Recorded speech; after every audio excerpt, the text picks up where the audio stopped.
Good morning students. इसके पहले वाले लेक्चर में हमने स्टडी किया है कि डेप्रिसिएशन क्या होता है और कौन से फैक्टर्स अफेक्ट करते हैं डेप्रिसिएशन को। ओके, आज के लेक्चर में हम समझने वाले हैं factors to be considered to determine amount and rate of depreciation. Depreciation का रेट कैलकुलेट करने के लिए, डेप्रिसिएशन का अमाउंट डिसाइड करने के लिए कौन से फैक्टर्स को ध्यान में रखना चाहिए वो हम समझने वाले हैं। ओके, कोई भी असेट्स परचेस कर लिए और अपने से अंदाजा लगा लिया कि इस पे इतना डेप्रिसिएशन होगा, वो गलत है। डेप्रिसिएशन कैलकुलेट करने की भी मेथड होती है, एक तरीका होता है। ओके, तो कितना डेप्रिसिएशन होना चाहिए, कितना उसका रेट कितना होना चाहिए, 9% डेप्रिसिएशन, 10% डेप्रिसिएशन, क्या होना चाहिए, डेप्रिसिएशन कितना होना चाहिए, वो डिसाइड करने से पहले इन चीजों को ध्यान में रखना होता है जो अभी हम स्टडी करने वाले हैं। ओके, पहला है कॉस्ट प्राइस ऑफ असेट्स। क्या है cost price of assets? Assets कितने में परचेज की है। ओके, अगर हमने टीवी परचेज किया है तो टीवी का चार्ज है 10,000। टीवी कितने का आया है? 10,000 का आया है, बराबर।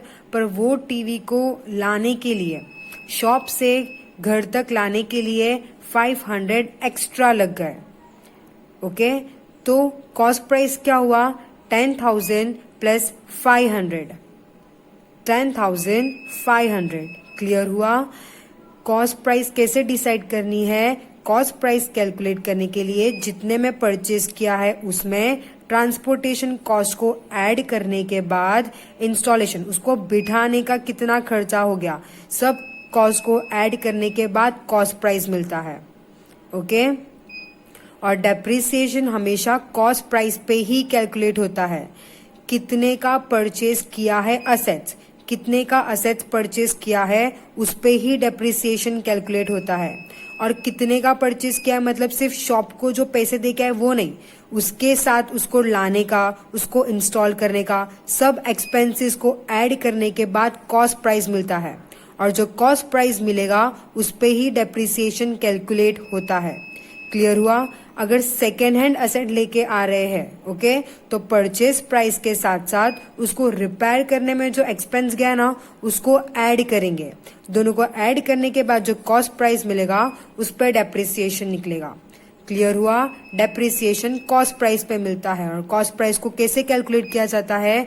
जितने में खरीदा है उसको लाने का, शॉप से घर तक या बिजनेस तक लाने का जो खर्चा हुआ उसको भी ऐड करने का, फिर उसको इंस्टॉल करने का, उसको लगाने का, उसको बिठाने का, जो भी उसके साथ साथ खर्चे ना सबको ऐड करने के बाद कॉस्ट प्राइस मिलता है। ओके, अगर नहीं समझ में आएगा तो ये आप लोग रीड करना, ये आप लोगों को क्लियर हो जाएगा। मैं रीड कर दूं, देखो। A company of Ahmedabad has purchase a machine from Surat. Ahmedabad की कंपनी ने मशीन परचेज की है सूरत से 50,000 की machine. Okay, the transportation cost to bring this machine from Surat was 4,000। 2,000 is paid to install this machine in factory. देखो, 50,000 की मशीन परचेज की है। ओके, कहा से? सूरत से परचेज की, तो सूरत से अहमदाबाद तक लाने का 4,000 खर्चा हुआ है और उसको मशीन फैक्ट्री में मशीन बिठाने का 2,000। तो इन सबको ऐड करने के बाद कॉस्ट प्राइस मिलेगा और जो कॉस्ट प्राइस मिलेगा उस पे कैलकुलेट होता है डेप्रिसिएशन। ओके, सेकेंड है estimated life of assets. Asset की कितनी लाइफ है? ओके, कितने साल तक वो अच्छे से चल सकता है। जो भी मशीनरी हमने परचेज की है वो कितने साल तक अच्छे से चल सकती है उस पे भी डिपेंड होता है डेप्रिसिएशन का rate. The time period for which an asset can be use effectively, कितने टाइम तक हम उसको अच्छे से यूज कर सकते हैं, उसको बोलते हैं estimated life of asset. During the determination of estimated life of an asset, जब कंपनी असेट्स की एस्टिमेटेड लाइफ कैलकुलेट कर रही होगी, मतलब कितने टाइम तक वो असेट्स चलेगी ये कैलकुलेट कर रही होगी, तो बाकी की चीजें को भी ध्यान रखना होता है, टेक्निकल चीजों को ध्यान रखना होता है, या उसमें कितने इनोवेशन की जरूरत है, कितना इनोवेशन करना पड़ेगा, इन चीजों को ध्यान में रख के लाइफ एस्टिमेट किया जाता है। तो ये 2 कैप्शन क्लियर है। अगर नहीं समझ में आया होगा तो आप लोग पूछ लेना। ओके, नेक्स्ट कैप्शन है estimated scrap value of assets. Asset की स्क्रैप वैल्यू कितनी है वो एस्टिमेट करना भी जरूरी है डेप्रिसिएशन का रेट कैलकुलेट करने के लिए। Okay, the amount which is realisable at the end of the estimated life of an asset is known as scrap value of asset. जब असेट्स की लाइफ खत्म हो जाती है और उसके बाद जो अमाउंट मिलता है, बोलते हैं ना भंगार वाली वैल्यू, यूज कर ली, अभी कोई यूज में नहीं है, भंगार में देना है उसे, तो अमाउंट निकलता है पूरे मशीन को यूज करने के बाद जो अमाउंट निकलता है उसको बोलते हैं scrap value. Okay, the depreciable amount of any asset is determined after the deduction of scrap value from the cost price of an asset। Depreciable amount यानी कितना अमाउंट माइनस करना है, असेट्स के पीछे हर साल कितना अमाउंट माइनस करना है वो कभी पता चलेगा, सबसे पहले तो स्क्रैप वैल्यू को माइनस करना होता है। ओके, डेप्रिसिएशन का रेट डिसाइड करने के लिए या डेप्रिसिएशन का अमाउंट डिसाइड करने के लिए सबसे पहला काम क्या होता है, जो भी स्क्रैप वैल्यू है उसको माइनस कर दो कॉस्ट प्राइस से। The annual amount of depreciation is determined by dividing this depreciable amount with the estimated life of an asset। साल में कितना होना चाहिए डेप्रिसिएशन का अमाउंट, वो कैसे मिलेगा, तो डेप्रिसिएबल अमाउंट को कितना उसकी लाइफ है असेट से उसे डिवाइड करने के बाद मिलेगा। ओके, आप लोगों को ये कैप्शन में क्या ज्यादा इंपॉर्टेंट है याद करना कि स्क्रैप वैल्यू क्या होता है, असेट्स की एस्टिमेटेड लाइफ खत्म होने के बाद जो अमाउंट मिलता है असेट से उसको बोलते हैं स्क्रैप वैल्यू। डेप्रिसिएबल अमाउंट में से डेप्रिसिएबल अमाउंट डिसाइड करने के लिए कॉस्ट प्राइस में से स्क्रैप वैल्यू को माइनस करना होता है, उसके बाद डिसाइड होता है डेप्रिसिएशन का अमाउंट कितना होना चाहिए। तो बहुत इंपॉर्टेंट कैप्शन है ये। Okay, use of asset, asset को किस तरीके से यूज कर रहे वो भी डिपेंड करता है कि डेप्रिसिएशन का अमाउंट कितना होना चाहिए। अगर असेट्स का ज्यादा से ज्यादा यूज हो रहा है तो डेप्रिसिएशन भी ज्यादा होना चाहिए। ओके, अभी हम ये लाइन रीड करते हैं, आप लोगों को क्लियर हो जाएगा। अगर असेट्स का ज्यादा यूज हो रहा है तो डेप्रिसिएशन भी ज्यादा रखना है। The efficiency of any asset depend on it's use. Asset कितना एफिशिएंट है वो किससे पता चलेगा, उससे उसके यूज से पता चलेगा। ओके, अगर ज्यादा यूज करते हो असेट्स को तो ज्यादा डेप्रिसिएशन चार्ज करना चाहिए। It means that the life of a asset is depend on the use. Asset कितना चलेगा वो किस पे डिपेंड है, किस तरीके से उसको यूज कर रहे हैं। ओके, ज्यादा यूज कर रहे हैं तो ज्यादा depreciation. Okay, in a factory when machine are use in more, अगर मशीन से ज्यादा यूज होती है, मोर देन वन शिफ्ट, एक शिफ्ट से ज्यादा शिफ्ट में वो मशीन यूज होती है तो उसका डेप्रिसिएशन चार्ज भी ज्यादा होना चाहिए। Okay, this the use of an asset is consider as very important factor to determine the amount of depreciation. Clear हुआ है दोनों कैप्शन। नेक्स्ट है repairing and maintenance expense. The estimated life and efficiency of asset increases if sufficient amount at appropriate time is spent on repairing and maintenance of assets. कोई भी assets की life बढ़ जाएगी, उसकी एफिशिएंसी बढ़ जाएगी अगर वो असेट्स को टाइम टू टाइम सर्विसिंग कराते रहे, उसका मेंटेनेंस करते रहे, ध्यान देते रहे, रिपेयरिंग कराते रहे, सर्विसिंग कराते रहे। होता है ना कि स्कूटी अगर अच्छे से चलनी होती है तो उसको 3 महीने में एक बार सर्विसिंग करानी होती है, ऐसा। ओके, तो क्या बोल रहे हैं यहाँ पे कि कोई भी असेट्स परचेज की है उसकी लाइफ, उसकी एफिशिएंसी बढ़ जाएगी अगर टाइम टू टाइम उसको सर्विसिंग कराते रहे तो। ओके, दस एनुअल डेप्रिसिएशन वुड डिक्रीज। और जब असेट्स की लाइफ बढ़ जाएगी तो डेप्रिसिएशन की वैल्यू कम हो जाएगी। क्लियर हुआ? जब असेट्स की वैल्यू बढ़ती है तो डेप्रिसिएशन की वैल्यू कम होती है। तो क्लियर हुआ ये वाला point. Hence, this aspect is also necessary to determine the value of depreciation. तो जब डेप्रिसिएशन की वैल्यू काउंट कर रहे होते हैं तो ये चीज़ों को भी ध्यान देना ज़रूरी है कि हम मशीन्स को कितना सर्विसिंग कराते हैं, उसकी रिपेयरिंग टाइम टू टाइम कराते हैं कि नहीं कराते हैं। अगर उसकी सर्विसिंग और रिपेयरिंग होती रहेगी तो उसकी लाइफ बढ़ जाएगी, असेट्स की लाइफ बढ़ जाएगी। और जब असेट्स की लाइफ बढ़ जाएगी तो डेप्रिसिएशन की वैल्यू कम हो जाएगी। ओके, तो ये बहुत इंपॉर्टेंट फैक्टर है जो ध्यान देना चाहिए जब डेप्रिसिएशन का अमाउंट कैलकुलेट होता है। Next, interest on capital employed for assets. When fixed asset are acquired by loan and production is not commenced after the acquisition of asset, interest on this period is added to the price of asset. The depreciation is calculated on such total amount. क्या बोल रहा है ये caption? जब fix asset purchase करते हैं, loan से purchase की होती है। ओके, जब फिक्स असेट लोन से परचेज की है और अभी तक प्रोडक्शन एक्टिविटी स्टार्ट नहीं की है, वो मशीन के साथ प्रोडक्शन एक्टिविटी स्टार्ट नहीं की है, परचेज कर लिया है मशीन पर प्रोडक्शन अभी तक स्टार्ट नहीं हुआ है। ओके, तो उस पर जो इंटरेस्ट कैलकुलेट होता रहेगा, मंथली जो इंटरेस्ट कैलकुलेट होता रहेगा वो असेट्स के प्राइस में ऐड होगा। तो असेट्स की प्राइस में ऐड करने के बाद डेप्रिसिएशन कैलकुलेट होता है। ओके, हमने सीखा है डेप्रिसिएशन कैसे कैलकुलेट होता है। मशीन के साथ जो भी उसके एक्सपेंसेस है ऐड करने के बाद डेप्रिसिएशन कैलकुलेट होता है।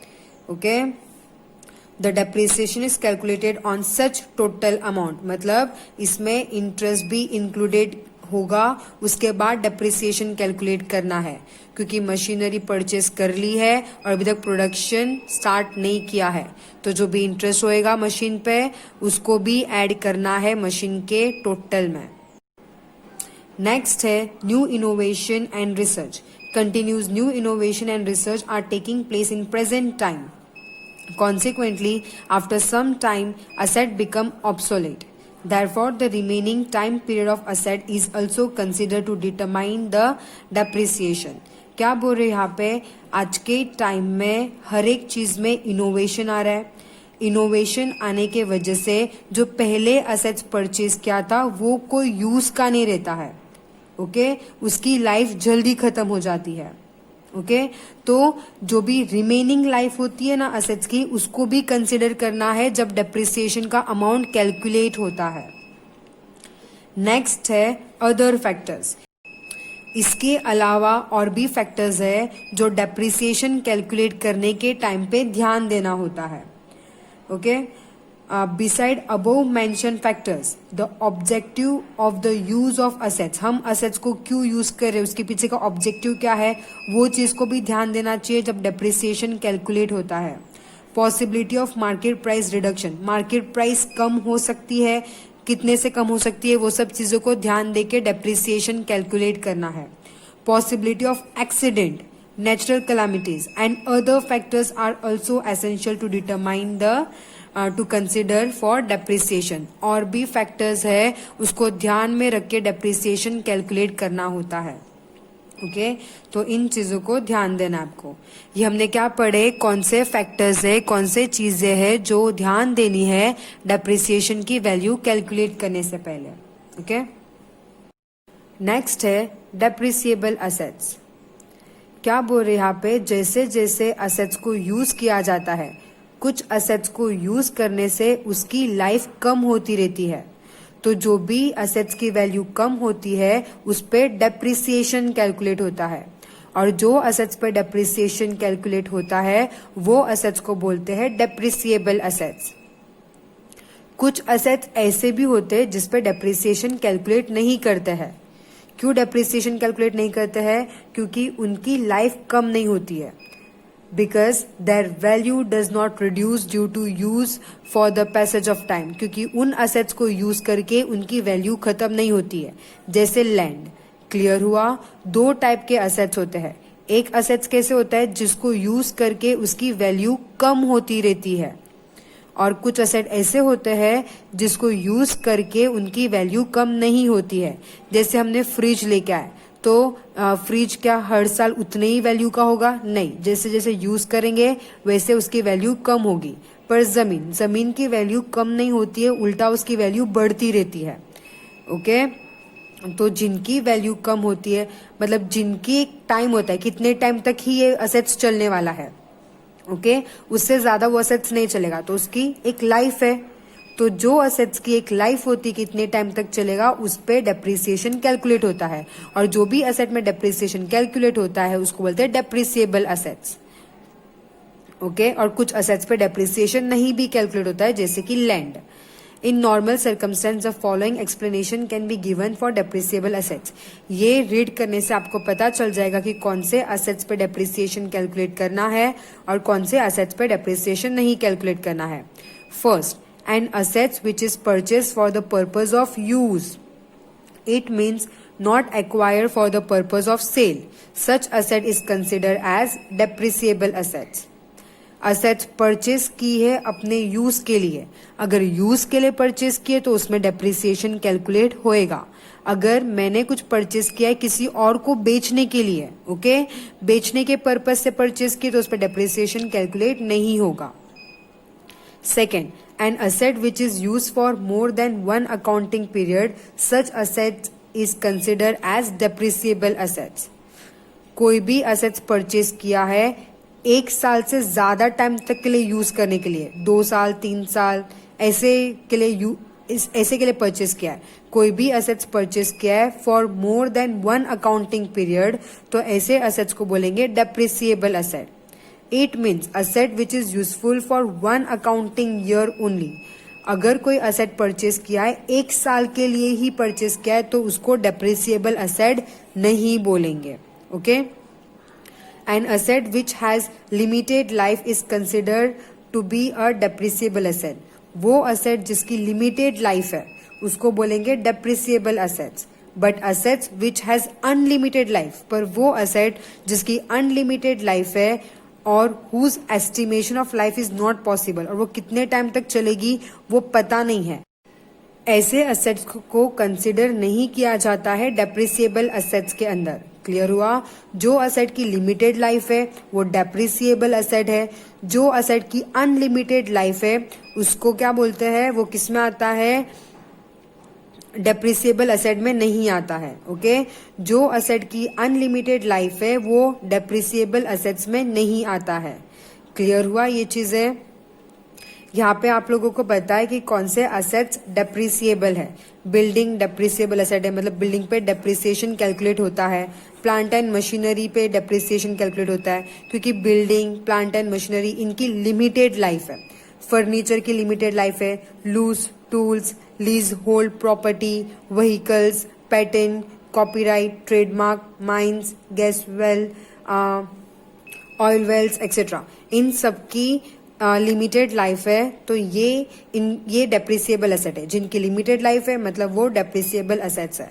ओके, अगर कुछ समझ में नहीं आया होगा तो पूछना। नेक्स्ट है different methods of depreciation. Depreciation को कैलकुलेट करने के इतने सारे मेथड्स हैं, पर हमारे सिलेबस में सिर्फ 2 मेथड्स दी है, तो हम सिर्फ ये 2 मेथड्स को स्टडी करेंगे। फिक्स्ड इंस्टॉलमेंट और स्ट्रेट लाइन मेथड। सेकेंड है रिड्यूसिंग बैलेंस मेथड और written down value method. Okay, fixed instalment को स्ट्रेट लाइन मेथड भी बोलते हैं। ओके, रिड्यूसिंग बैलेंस मेथड और रिटन डाउन वैल्यू मेथड, तो एक मेथड के 2 नाम है। क्लियर हुआ? तो हम ये चैप्टर में सिर्फ ये 2 मेथड पे ध्यान देंगे क्योंकि ये दोनों ही हमारे सिलेबस में है। तो पहले स्टडी करते हैं फिक्स इंस्टॉलमेंट और स्ट्रेट लाइन मेथड। ये मेथड बहुत सिंपल है और सबसे ज्यादा यूज होती है फिक्स्ड इंस्टॉलमेंट और straight line method. Okay, under this method annual amount of depreciation remain identical.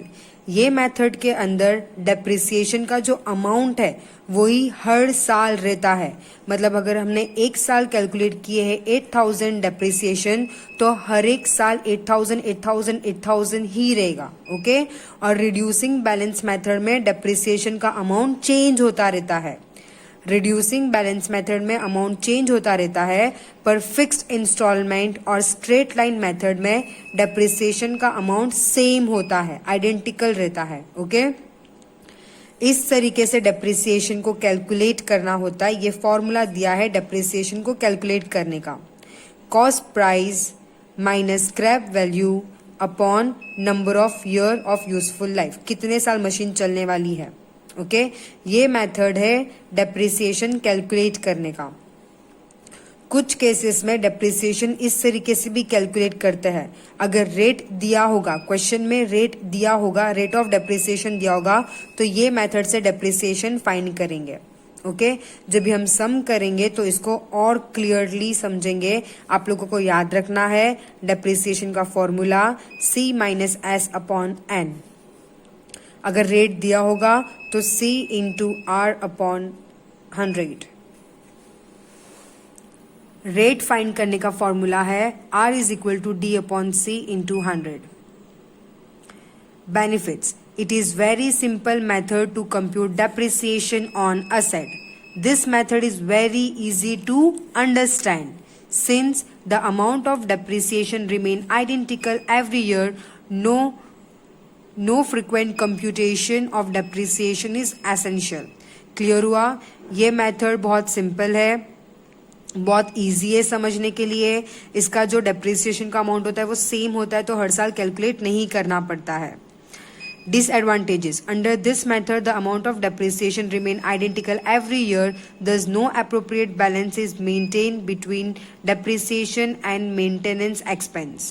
In the initial year of a new asset, the repairing expense comes minimum and in subsequent year it is increased. देखो क्या होता है ना, straight line method में depreciation का amount same होता है, बराबर।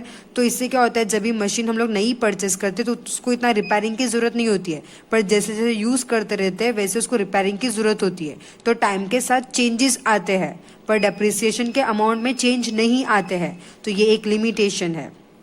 Second, under this method interest on capital is ignore. Okay. For which aspect it is appropriate, कौन से सिचुएशन में स्ट्रेट लाइन मेथड अप्रोप्रिएट है, तो this method is appropriate for those asset, वो असेट के लिए अच्छी है ये method whose useful estimated life can be determined very easily. Okay. ये मेथड उन असेट्स के लिए ज्यादा अच्छी है जिनकी यूजफुल लाइफ इजीली पता चलती है, जैसे lease hold property, copyright, patent, trademark, इन सब के लिए स्ट्रेट लाइन मेथड ज्यादा सूटेबल है। ये जर्नल एंट्रीज दी है। जब असेट्स परचेस करते हैं, assets account debit to bank account to bank cash account. Okay. Depreciation loss हो जाता है, मतलब डेप्रिसिएशन मतलब असेट्स की वैल्यू कम हो जाना। डेप्रिसिएशन मतलब असेट्स की वैल्यू कम हो जाना, तो असेट्स की वैल्यू कम होती है तो असेट्स आ जाएगा क्रेडिट में और डेप्रिसिएशन चला जाएगा डेबिट में। असेट्स की वैल्यू कम होती है तो ऑपोजिट असेट्स आ जाएगा क्रेडिट में और डेप्रिसिएशन आ जाएगा डेबिट में। असेट्स की वैल्यू कम होना तो depreciation account debit to assets account. फिर डेप्रिसिएशन को कहाँ पे ट्रांसफर किया जाता है, प्रॉफिट एंड लॉस में ट्रांसफर किया जाता है। प्रॉफिट एंड लॉस अकाउंट में डेबिट साइड ट्रांसफर किया जाता है, तो हम लिखेंगे profit and loss account debit to depreciation account. फिर सेकेंड ईयर, ये तो स्टार्टिंग में परचेस की थी तब की एंट्री। परचेस करते हैं मशीनरी या असेट्स, परचेस करते हैं असेट्स तो इस तरीके की एंट्री पास करनी है। डेप्रिसिएशन कैलकुलेट करते तो इस तरीके से, जब उसको ट्रांसफर करते तो ऐसे। नेक्स्ट ईयर, सेकेंड ईयर में कैसे पास करने का, ये नेक्स्ट ईयर का है। Depreciation account debit to assets account, वापस से डेप्रिसिएशन को ट्रांसफर करो, प्रॉफिट एंड लॉस के डेबिट में ट्रांसफर करना है। Profit and loss account debit to depreciation. Okay.